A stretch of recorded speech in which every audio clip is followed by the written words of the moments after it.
بسم اللہ الرحمن الرحیم۔ آج کے اس پروگرام کے حوالے سے ہمیں خط لکھا ہے جناب توفیق احمد صاحب نے راولپنڈی سے۔ آپ یہ پوچھتے ہیں کہ عدل و انصاف قائم کرنا کس کی ذمہ داری ہے، قانون بنانے والوں کی یا قانون نافذ کرنے والوں کی یا عام افراد کی؟ ہر ایک طبقہ ذمہ داری دوسروں کے سر تھوپ کر خود مطمئن ہو جاتا ہے اور اسے یہ یقین ہو جاتا ہے کہ میں نے اپنی ذمہ داری پوری کر دی، جبکہ امن و امان کی صورتحال جو ہے وہ بدتر سے بدتر ہوتی چلی جا رہی ہے۔ توفیق احمد صاحب، حقیقت یہ ہے کہ جن تین طبقوں کی طرف آپ نے اشارہ کیا ہے، عدل اور انصاف قائم کرنا ان تینوں کی ذمہ داری ہے۔ اس وجہ سے کہ جو قانون بنانے والے ہیں، اگر انہوں نے غلط قوانین بنا دیے اور انصاف کے مطابق وہ قوانین نہ بنے، کچھ لوگوں کو نوازنے کے قوانین بنا دیے، کچھ لوگوں کو محروم کرنے کے قوانین بنا دیے، کچھ سہولتیں کسی خاص طبقے کی طرف مخصوص کر دیں، باقیوں کو ان سے الگ کر دیا، اور کچھ سہولتیں کسی اور کے حوالے کر دیں، تو بعض اوقات قانون ہی ایسے بنائے جاتے ہیں جس کی وجہ سے عدل و انصاف جو ہے وہ ختم ہو کے رہ جاتا ہے۔ یا بعض قوانین ایسے بنا دیے جاتے ہیں دنیا میں کہ جو اللہ اور اس کے رسول صلی اللہ علیہ وسلم کی مرضی کے خلاف ہوتے ہیں، شریعت کے خلاف ہوتے ہیں۔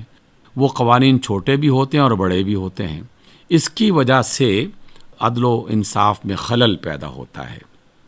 مثلا اگر یہ قانون بن جائے، اور دنیا میں کئی مقامات پر ایسا موجود ہے، چاہے وہ لکھا ہوا ہو یا عملی طور پر ایسا ہو رہا ہو، اور لوگ اسے قانون ہی سمجھتے ہیں کہ یہ کالا ہے، اس کے حقوق یہ ہیں، اور یہ گورا ہے اور اس کے حقوق یہ ہیں۔ اگر یہ جرم کرے گا تو اس کی سزا کچھ اور ہوگی، اور وہ جرم کرے گا تو اس کی سزا کچھ اور ہوگی۔ اگر کہیں یہ قانون بن جائے تو یقیناً یہ قانون ظلم کو فروغ دے گا، عدل اور انصاف کے راستے میں کھڑا ہوگا۔ دیگر معاملات میں اگر ہم جاننا چاہیں تو اگر کسی علاقے میں تعلیم سے کسی طبقے کو محروم کر دیا جائے اور کسی طبقے کے لیے تمام تر سہولتیں اکٹھی کر دی جائیں، رزق حلال کمانے کے لیے رکاوٹیں کھڑی کر دی جائیں اور رزق حرام کے لیے راستے کھول دیے جائیں، تو یہ قانون میں اگر ایسی اجازت موجود ہو تو یقیناً یہ قانون بنانے والوں کی ذمہ داری ہے۔ مثلا دنیا میں کئی ملک ایسے ہیں کہ جن ملکوں میں جوا کھیلنا، شراب پینا، کسی کے مال پر قبضہ کر لینا، اسے جرم نہیں قرار دیا گیا، اور اگر وہ موجود ہے تو قانون اس کی سپورٹ کرتا ہے، اس کی حمایت کرتا ہے۔ تو اس کی وجہ سے اگر کہیں دنگا فساد ہو جاتا ہے تو قانون بنانے والوں کی ذمہ داری ہے۔ شریعت کا ایک حکم ہے کہ انسانوں کو اپنی نسل آگے بڑھانے کے لیے شادی کا راستہ، نکاح کا راستہ اختیار کرنا چاہیے، لیکن اگر کئی ملکوں میں بدکاری کو قانونی جو ہے وہ باقاعدہ اجازت مل جائے اور جو بدکاری کرنے والے ہیں ان کو پروٹیکٹ کر دیا جائے، ان کی حفاظت کا بندوبست کر دیا جائے، تو یقیناً بے روی عام ہو جائے گی۔ تو یہ خرابی کہاں سے آئی؟ یہ قانون بنانے والوں کی طرف سے آئی۔ لیکن اگر قانون اچھا ہے، موجود ہے،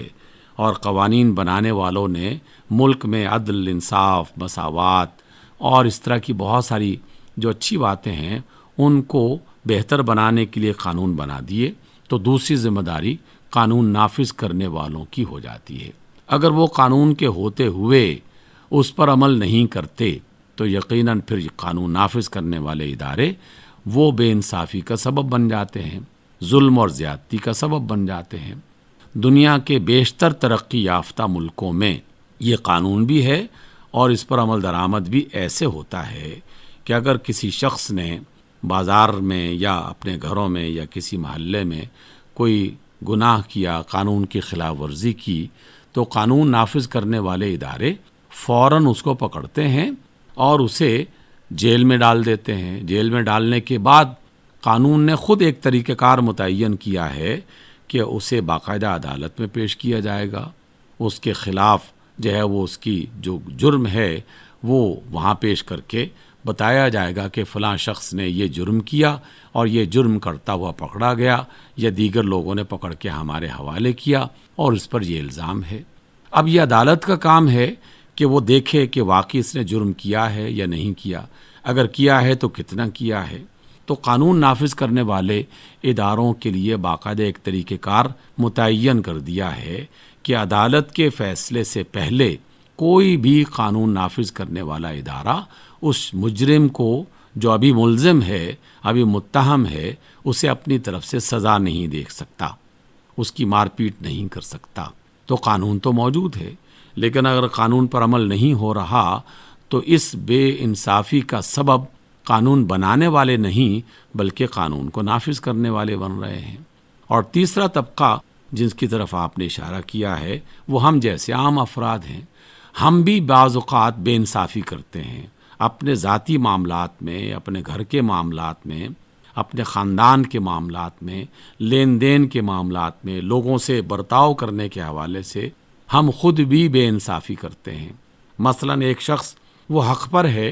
اور کسی دوسرے نے اس کا حق مارا ہوا ہے، اور جس نے حق مارا ہوا ہے ہم اس کے ساتھی بن جاتے ہیں، اور جو مظلوم ہے ہم اس کی مددگار نہیں بنتے، اس کی حمایت نہیں کرتے۔ تو اس میں ہم بے انصافی کا سبب بن گئے، ہم اس میں شکار ہو گئے۔ یہی وجہ ہے کہ انسان جہاں پر بھی بستے ہیں وہاں یقیناً ان کے درمیان میں اختلاف بھی ہوتا ہے، لڑائیاں بھی ہوتی ہیں، فساد بھی ہوتے ہیں۔ تو ان تمام صورتوں میں عام افراد بھی وہ سارے گناہ کر رہے ہوتے ہیں جو ہمارے ذہنوں میں آ سکتے ہیں۔ کسی مظلوم کی مدد نہ کرنا، کسی ظالم کی حمایت کرنا،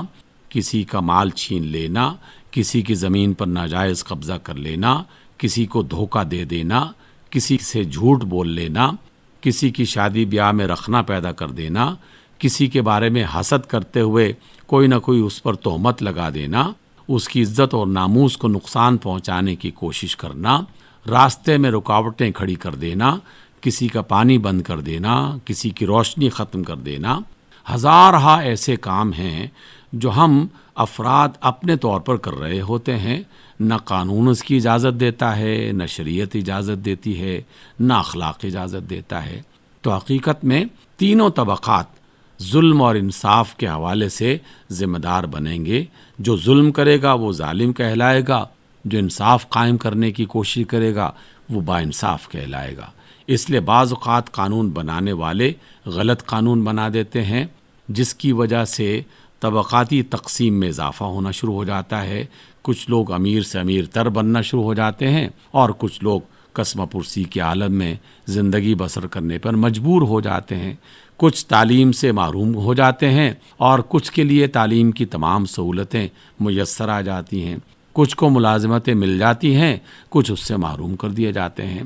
بعض اوقات خود قانون بنانے والے ایسے طریقے اختیار کرتے ہیں جس سے ظلم میں اضافہ ہو اور انصاف کے راستے میں رکاوٹ بنے، اور بعض اوقات قانون اچھے بن جاتے ہیں، اور بیشتر ممالک میں قوانین اچھے ہی ہوتے ہیں، لیکن پھر اس پر عمل درآمد کرنے والے افراد اور ادارے وہ اس میں کوئی نہ کوئی کوتاہی کرتے ہیں، جس کی وجہ سے بے انصافی عام ہو جاتی ہے۔ اسی وجہ سے تو اللہ نے اپنی کتاب حکمت میں دو ٹوک انداز میں یہ بات کہی کہ انبیاء کو بھیجنے کا جو بڑا مقصد تھا، ان بڑے مقاصد میں سے ایک یہ بھی تھا کہ وہ اللہ کی زمین پر انصاف قائم کریں اور ظلم کو ختم کریں۔ تو ظلم کو ختم کرنے کے لیے یہ تمام ذریعے ہمیں بتائے بھی گئے، سکھائی بھی گئے، اور ہمیں یہ بتایا گیا کہ تم ان طریقوں کو اختیار کرو گے تو انصاف قائم ہو جائے گا اور ظلم کا خاتمہ ہو جائے گا۔ اس کے لیے جہاں تعلیم دی گئی وہاں سزاؤں کا باقاعدہ بعض مقامات پر ذکر کر دیا گیا۔ یعنی اللہ رب العزت نے دو طریقے اختیار کیے۔ ایک طریقہ تو یہ کہ کچھ جرم ایسے کہ جن کو اللہ نے نام لے کر اپنی کتاب میں بیان کیا، ان کی سزائیں بھی بیان کر دیں کہ اگر یہ جرم ہو تو اس کی یہ والی سزا تم نافذ کرو تو جرم ختم ہو جائے گا۔ وَلَكُمْ فِي الْقِصَاصِ حَيَاتٌ يَا أُولِي الْأَلْبَابِ۔ کتنا بڑا اصول ہے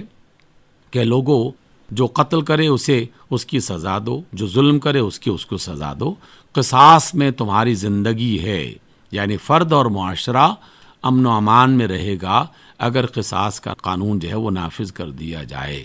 تو اس لیے یہ تعلیم دی گئی، اور اس کے ساتھ باقاعدہ کچھ جرم اور ان کی سزائیں متعین کر دیں۔ لیکن بہت سارے جرم ایسے ہیں جن کے بارے میں ہمیں اختیار دیا گیا کہ باہمی مشورے کے ساتھ ان کے بارے میں سزائیں تجویز کرو اور اسے قانون کا حصہ بنا دو، جنہیں ہم تعزیرات کہتے ہیں۔ تو وقت کی حکومت، وقت کے ادارے،